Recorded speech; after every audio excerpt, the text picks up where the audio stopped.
You are watching the television broadcast of the Grace Temple Worship Service. Senior Pastor, Bishop Stephen Arnold.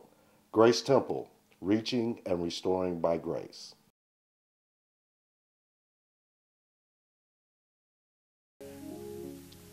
Oh, glory. If you have your Bibles, go with me to the book of Isaiah, chapter 43. The 43rd chapter of the book of Isaiah. We're continuing in our series of messages dealing with trusting God. The first message we talked about trusting God for your success. Second message we talked about trusting God with your struggle. Third message we talked about trusting God in your storm. Today as we look at Isaiah chapter 43, starting our reading at verse 18. There you'll find these words recorded. It says, "Remember ye not the former things, neither consider the things of old. Behold, I will do a new thing. Now it shall spring forth. Shall ye not know it? I will even make a way in the wilderness and rivers in the desert.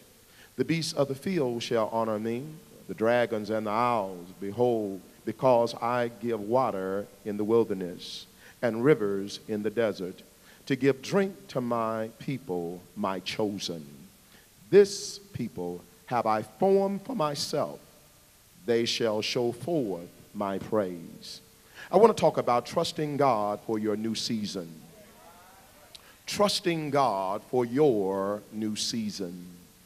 My brothers and my sisters, God has a strange and an unusual way of placing us in predicaments to cause us to trust Him. He has a way of putting us in divine dilemmas that we might trust Him to a whole new degree. God has a way of orchestrating our lives to put us in foxholes, in box canyons, that we might trust Him to a greater degree. And God allows us to be in these predicaments so that He might get the glory out of our lives. He wants to get the glory, but He wants to grow us up at the same time. You see, if the truth be told, many of us have found ourselves in predicaments that has allowed us to grow to a whole new degree. You're no longer the person you used to be because God has grown you up. Your faith is no longer in elementary school. You've gone on to middle school, even junior high. Matter of fact, some of y'all are about to graduate with a doctoral degree because God is growing you up. But at the end of the day, God says, I will get the glory. Because if the truth be told, there have been ways and there have been times on this journey that we've wanted to throw in the towel, walk out on God, and give up our faith. But in the midst of it all, even when you wanted to quit, God made you keep on stepping. Because God said that I've allowed all of these things to happen for a plan and a purpose for your life. And God says, I've allowed all these things to invade your life to bring you to your new season. I don't know who you are, but God knows who you are. And God says, it's time for you to trust me for your new season. I don't know about y'all, but I can't wait for my new season. Matter of fact, I'm already starting to walk in my new season. I'm already starting to smell my new season. Matter of fact, I've already started trying on some of my outfits for my new season. My new season has a new smell.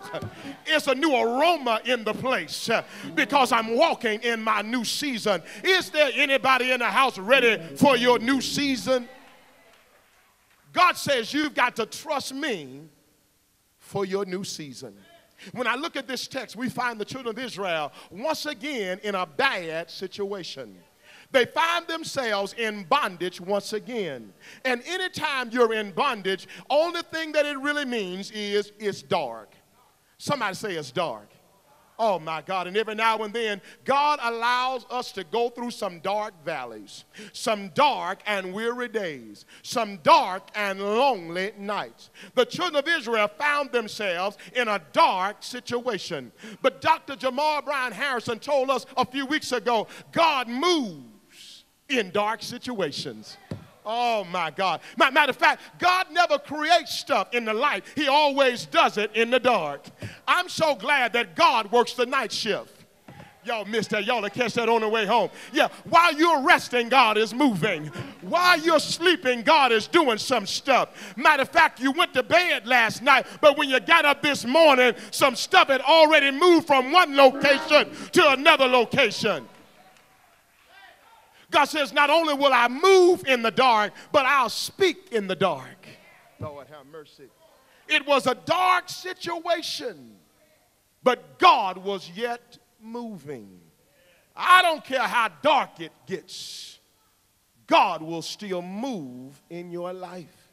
That's why David says, weeping may endure for the night, but joy comes in the morning. What are you saying? He's simply saying that while you're sleeping, God is working on your morning situation. Oh, my God. So first of all, it was dark. They were in bondage. And they were not in bondage for doing right, but for doing wrong. And every now and then, we have to suffer the consequences of our wrong actions. Come on now, don't leave me yet. As a result of their rebellion to God, they found themselves once again in bondage for their disobedience, for them going their way instead of God's way. They find themselves in darkness. But not only were they in darkness, get this right here. They needed deliverance. Somebody say deliverance. And I'm so glad that God is yet in the business of delivering us. I don't care how dark it gets, God can still deliver. I don't care how low you are, God can still lift you up. I don't care how far you've gone, God can still go and get you and bring you back. God is yet in the business of delivering. Oh my God, it's right here in the text.